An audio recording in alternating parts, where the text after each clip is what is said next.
안녕하세요. 새싹 교도관입니다.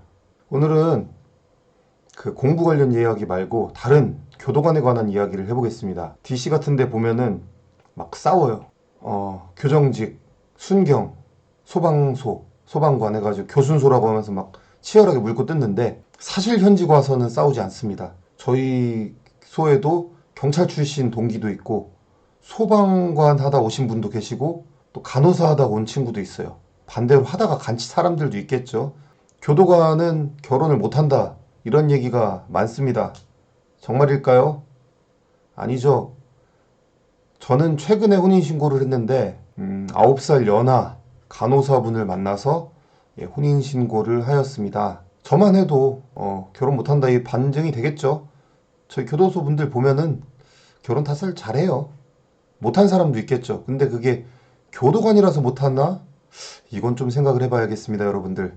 저는 지금도 돼지고 한 100kg 정도, 101kg 나가는데 시험을 합격하고 나서 제가 운동을 열심히 해봤어요. 왜냐면 성취감을 느꼈기 때문에 바디 프로필을 한번 찍어보자 마음을 먹어서 바디 프로필을 찍었어요. 한 10주 정도 해가지고 체지방을 한 20kg 가까이 빼가지고 바디 프로필을 찍고 외모 자신감이 많이 올라갔죠. 그리고 나서 이렇게 눈썹 문신도 하고 지금은 요요가 왔습니다. 그런데 바디 프로필 찍고 몸을 좀 만드니까 소개팅이 꽤 들어왔어요. 다른 공무원들도, 제 친구 공무원들도 소개팅을 많이 주선해줬고, 회사 내에서도 소개팅을 많이 주선해주더라고요. 그래서 소개팅을 해서 장가를 갔습니다. 사실 맨 처음에 만나 소개팅 받았을 때 지금 와이프분은 제 나이를 몰랐어요. 저도 나이를 몰랐고. 근데 나이를 알게 되니까 저보다 9살이 어린 거예요. 9살 어려가지고 좀 부담스러워 했는데 제가 부담스러워했죠.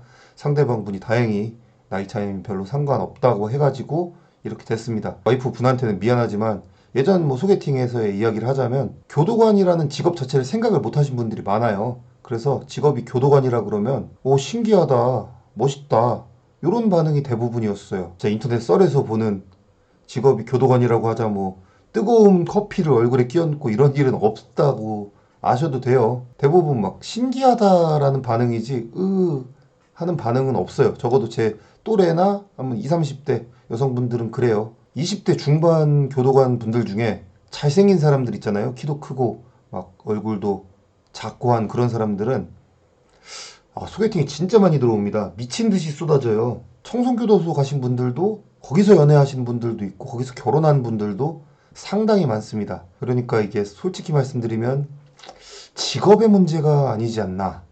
직업의 문제가 아니지 않나. 저는 이런 생각을 한번 해봐요. 직업이 아니라 다른 어떤 게 있겠죠.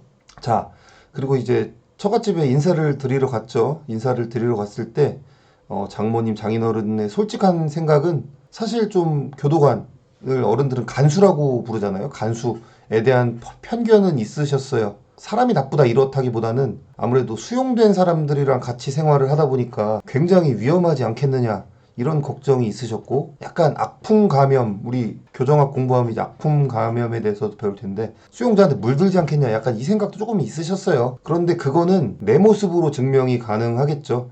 제가 막 되게 막 눈도 이렇게 해가지고 네? 그 나쁜 놈? 아니 뭐 그럴 수도 있죠. 이런 식으로 제가 행동을 했다고 생각하면은 그 부모님의 반응이 편견이 아니라 사실이겠죠? 근데 저는 확실한 가치관이 있고, 그 들어와서 죄를 지은 사람은 죄값을 치르고 나가야 된다는 그런 생각이 있기 때문에 제가 제 모습을 말씀드리니까 그거를 딱히 얘는 진짜 나쁜 놈이야 이렇게 생각하시지 않으셨어요. 오히려 근데 공무원인지 모르시는 경우도 있더라고요.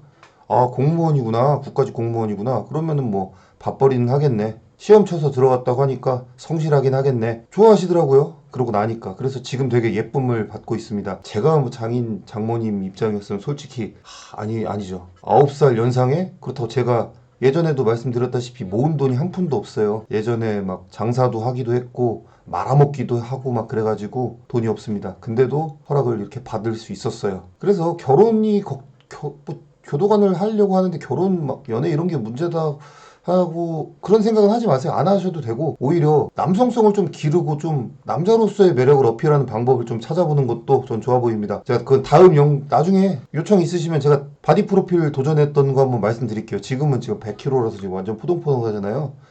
제가 다시 다이어트를 지금 시도하고 있고 다이어트 관련 컨텐츠를 근데 공부하는데 올려도 되나 모르겠지만 어쨌든 교정직 여러분들 체력 준비도 하셔야 되고 공무원 공부하시는 분들도 체력 기르셔야 됩니다. 그렇기 때문에 운동에 관해서도 나중에 한번 이야기를 한번 해보도록 하겠습니다. 아무튼 그렇습니다. 자, 그리고 오늘 좀 꿀팁 좀 드리고 싶은 게 공무원 임대주택에 대해서 말씀을 드릴게요. 작년에 공무원 임대주택 제도가 좀 바뀌어서 이제 애를 낳으면은 공무원 임대주택을 최대 첫째 20살까지 살 수 있고요. 둘째까지 낳으면은 30년을 거주할 수가 있게 됐습니다. 30년을 거주한다는 거는 그러니까 아파트를 굳이 막 지금 당장 빚내서 살 필요가 없다는 거죠. 가격도 보면은 제가 신청했던 곳을 기준으로 하면은 1억 6천만 원 정도, 그러니까 25평인데 1억 6천만 원이었고 방 3개, 화장실 2개 이렇습니다. 그 주변 시세를 보면은 싸면 3억, 싸면 진짜 정말 저렴해야 3억이고 매매가 기준으로는 막 6억에서 9억까지 가는 그런 지역이에요. 근데 1억 6천 정도로 30년 거주할 수 있으면 굉장히 메리트 있다고 생각해요. 35세 미만 신규 공무원한테는 진짜 개꿀팁이 되는 것이 신규 공무원 가산점이 생겼어요. 신규 공무원, 5년차 미만 신규 공무원은 12점인데 35세 미만이면은 12점을 주거든요. 그리고 소득은 당연히 여러분이 뭐 수험 기간 동안에 소득이 잡힌 게 없으니까 소득 점수는 제일 높은 점수 15점을 받을 수가 있어요. 그러니까 신규 공무원 가산점이랑 소득 점수만 해도 30점을 받을 수가 있어요. 그리고 무주택 기간도 30세 이상부터 35세까지니까 무주택 기간 점수까지 받는다면은 그냥 공무원 아파트가 됩니다. 35세 미만이라면. 근데 여기에 신혼부부 점수에 만약에 애가 한 명 있다. 그럼 점수가 40점이 넘어가거든요. 그러면은 그냥 내 집 마련이 끝났다고 보시면 됩니다. 물론 나중에는 뭐 돈 모아서 아파트 살 수도 있겠죠. 근데 그때까지 이제 한 10년, 20년 아무 걱정 없이 살 수 있는 그런 아파트를 여러분이 확보를 하실 수가 있어요. 이게 진짜 좋아요. 제가 이제 와이프 꼬실 때도 제가 돈은 없다고 솔직하게 말했고 아파트 살 돈이 없다. 근데 나는 공무원 아파트에 들어갈 수 있고 공무원 아파트가 1억 6천이면 들어갈 수 있는데 야 1억 6천이면 주변 시세랑 비교해보면은 내가 돈은 못 모았지만 한 3억 정도 해가는 느낌 아니냐 이렇게 되게 뻔뻔하게 말을 했거든요. 결과론적으로 저는 공무원 아파트 이번에 1점 차이로 떨어졌습니다. 저희 지역이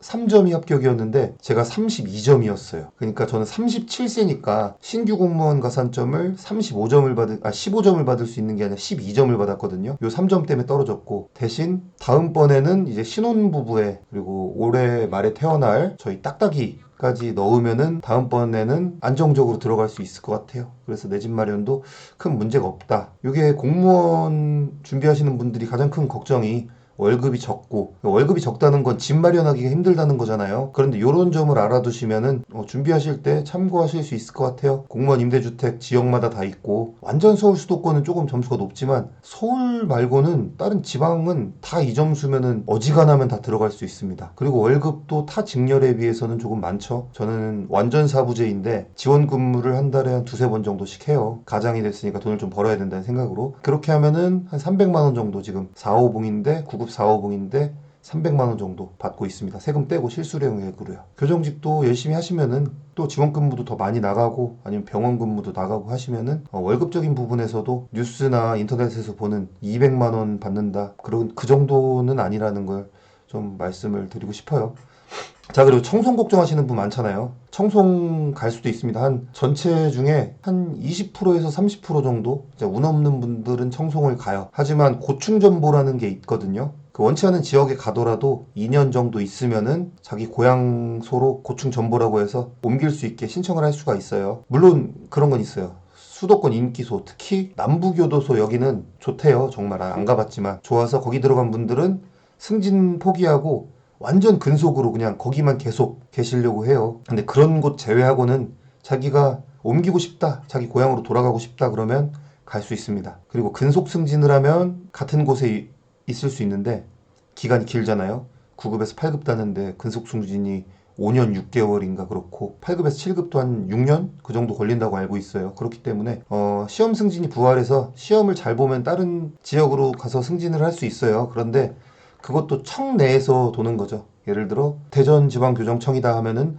충청도 안에서만 이동을 하고 그렇기 때문에 너무 걱정하지 않으셔도 되고 이동을 하더라도 자기 지역에서 진짜 50km 이상인가 먼 지역으로 가면 이제 1년 후에 다시 돌아올 수 있다고 하더라고요. 그런 점도 생각하면은 교정지 괜찮은 것 같습니다. 오늘은 좀 교도관 관련해서 썰을 몇 개 풀어봤어요. 좀 현실적인 이야기도 좀 해봤고, 앞으로도 뭐 궁금한 썰 같은 거는 직무상 비밀 누설은 절대 안 되고요. 이런 사소한 것들은 제가 한번 이야기 드려볼게요. 자, 오늘은 그냥 쉬어가는 느낌으로 이렇게 한번 찍어봤고요. 또 궁금한 거 있으시면 댓글 달아주시면 또 이렇게 콘텐츠로 제작을 한번 해보도록 하겠습니다. 오늘도 새싹 교도관이었고요. 안녕히 계세요.